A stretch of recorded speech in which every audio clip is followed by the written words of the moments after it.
ఋషికొండలో కట్టినటువంటి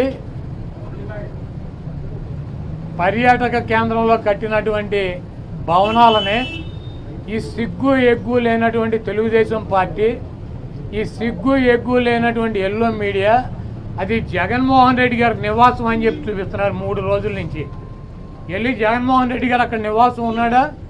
ముఖ్యమంత్రి అయిన తర్వాత 5 సంవత్సరాలు ఈ తాడేపల్లిలో ఉన్నటువంటి ఇల్లు క్యాంప్ ఆఫీస్ ఇక్కడి నుంచే నడిపాడు ఆయన కార్యాలయాన్ని కానీ ఇంటిని కానీ. జగన్మోహన్ రెడ్డి గారి రక్తంలో లేదు.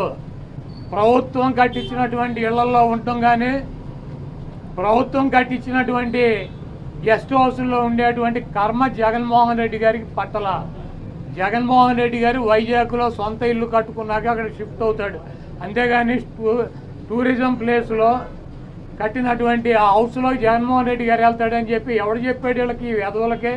అది జగన్మోహన్ రెడ్డి గారి కోసం కట్టించుకున్నటువంటి ఇల్లు అని చెప్పి రకరకాలైనటువంటి కథనాలు రాస్తున్నారు. అది ఒక అంతర్జాతీయ రాజధానిగా తీర్చిదిద్దాలన్నదే వైఎస్ఆర్ కాంగ్రెస్ పార్టీ లక్ష్యం. దాన్ని రాజధాని చేయాలన్నదే ఆ రోజు నిర్ణయించుకున్నాం. కాబట్టి అక్కడ ఇంటర్నేషనల్ సెమినార్లు జరుగుతున్నాయి. అనేక మంది ఇంటర్నేషనల్ సంబంధించినటువంటి దేశ విదేశాల నుంచి అనేక మంది పారిశ్రామికవేత్తలు వస్తున్నారు. కనీసం వాళ్ళకి సౌకర్యం ఉండటానికి అవకాశం లేనటువంటి పరిస్థితి ఉంది. కాబట్టి ఉత్తరాంధ్రలో ఉద్దానంలో దాదాపు 700 కోట్ల రూపాయలు పెట్టి హాస్పిటల్ కట్టించారు కిడ్నీ పేషెంట్ల కోసం అని చెప్పి. అదేవిధంగా విజయనగరం కావచ్చు లేదా పార్వతీపురం కావచ్చు, ఉత్తరాంధ్రలోనే 650 కోట్ల రూపాయలు పెట్టి ఒక్కొక్క మెడికల్ కాలేజీ కట్టించారు.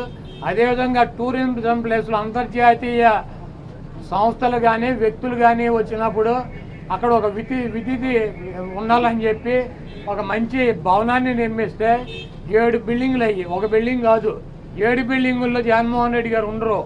7 బిల్డింగులు కట్టారు.